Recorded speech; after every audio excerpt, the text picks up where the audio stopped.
Assalamualaikum warahmatullahi wabarakatuh. Saya Suci Safitria Sibuan, peserta BIM TK UPI Angkatan 35. Hari ini saya akan mencoba mempraktekkan tugas digital lab kimia dengan judul keasaman berbagai jenis garam. Dan tujuan daripada praktikum kita kali ini adalah memprediksi dan mengukur pH garam dari berbagai jenis asam dan basa dengan menggunakan pH meter. Alat-alat dan bahan yang kita butuhkan pada praktikum ini, yang pertama adalah pH meter 1 unit. Yang kedua, Erlenmeyer 4 unit. Ya. Dan yang ketiga adalah gelas kimia 3 unit. Nah, kemudian bahan-bahan yang sudah kita siapkan di sini adalah larutan HCl 1 molarnya yang ukuran 100 ml. Yang kedua, larutan NaOH 1 molarnya. Dan yang ketiga adalah larutan asam asetat 1 molar 100 ml. Dan yang keempat adalah larutan amonium hidroksida yang 100 ml. Baik, mari kita lakukan langkah-langkah kegiatannya ya. Yang pertama, kita ukur terlebih dahulu pH masing-masing larutan bahan dengan pH meter. Nah, kita coba lihat di sini ya, hidrogen kloridanya sebagai asam kuat di sini dengan pH 0. Oh ya, maaf, ini mendekati 0 ya, mendekati 0. Kemudian natrium hidroksida sebagai asam kuat ya, sebagai basa kuat ya. Di sini kita melihat pH-nya mendekati 14. Sangat basa kuat ya. Dan yang ketiga adalah asam asetat. Nah, asam asetat ini kita lihat 2,38 pH-nya. Dan yang keempat adalah larutan amonium hidroksidanya. Ini pH-nya 11,62. Oke, baik. Nah, langkah-langkah daripada kegiatan praktikum kita kali ini ya. Yang pertama, langkah-langkahnya adalah kita masukkan sebanyak 25 ml larutan HCl 1 molar ke dalam gelas kimia A.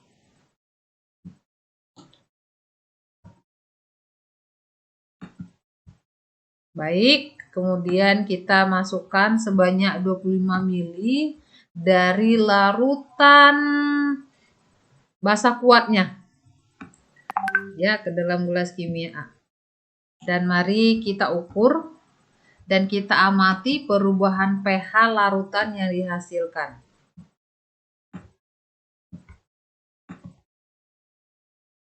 Oke, nah di sini tampil di layar ya. Kita masih menunggu temperatur normal yaitu di 25 derajat. Kita akan melihat ketika asam kuat direaksikan dengan basa kuat akan menghasilkan garam yang seperti apa. Nah, ini dia percobaan kita.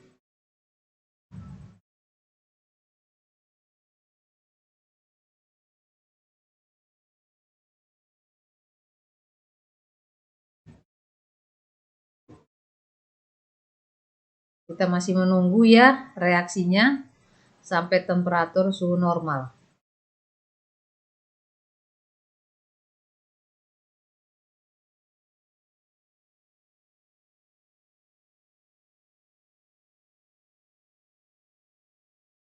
Kita masih menunggu temperatur normal 25 derajat. Apakah reaksinya?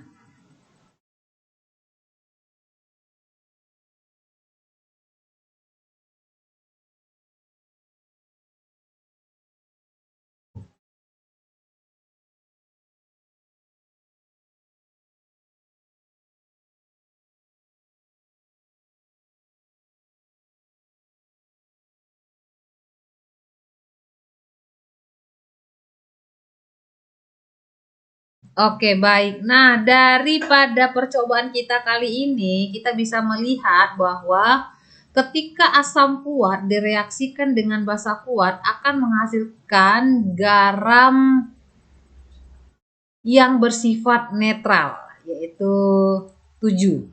Baik. Nah, kita coba yang kedua percobaan kita adalah memasukkan 25 mili larutan HCl 1 molar ke dalam beker B dan larutan amonium hidroksida 1 molar ke dalam gelas kimia B atau beker B. Oke, baik. Mari kita lihat hasilnya dan kita amati bagaimana perubahan larutan asam kuat ketika direaksikan dengan basa lemah. Nah, mari kita tunggu sampai temperatur suhu 25 ya.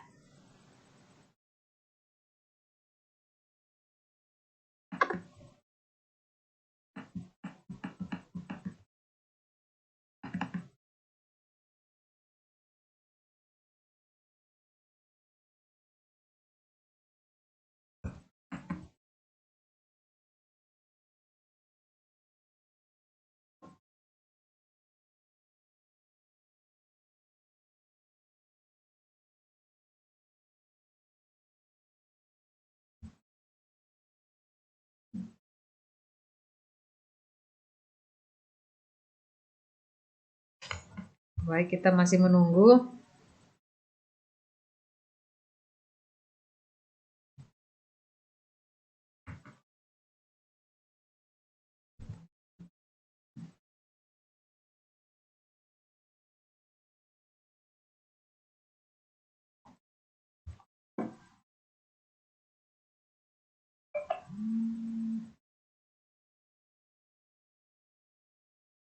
Baik, ini di layar kita sudah melihat ya. Sudah hampir mencapai suhu ruangan. Dan ketika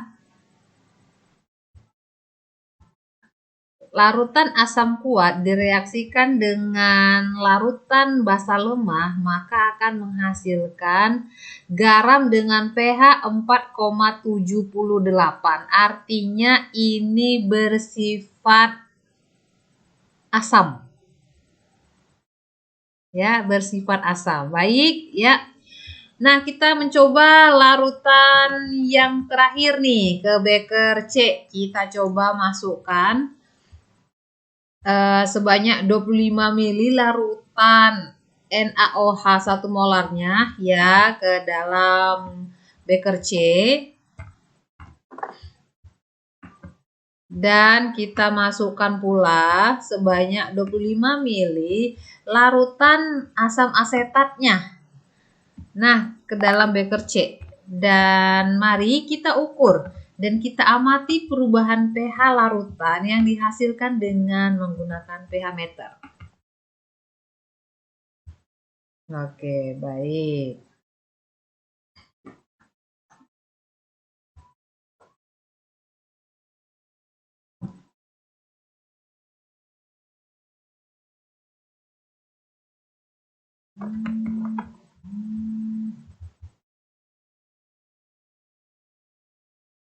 Kita tunggu sebentar sampai pada suhu ruangan 25 derajat Celcius.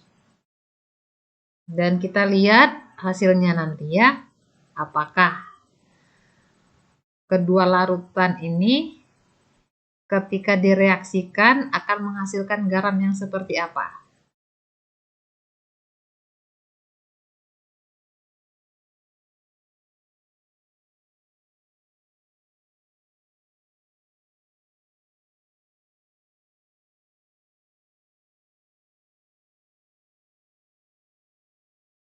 Oke, baik. Kita coba perhatikan kembali ya.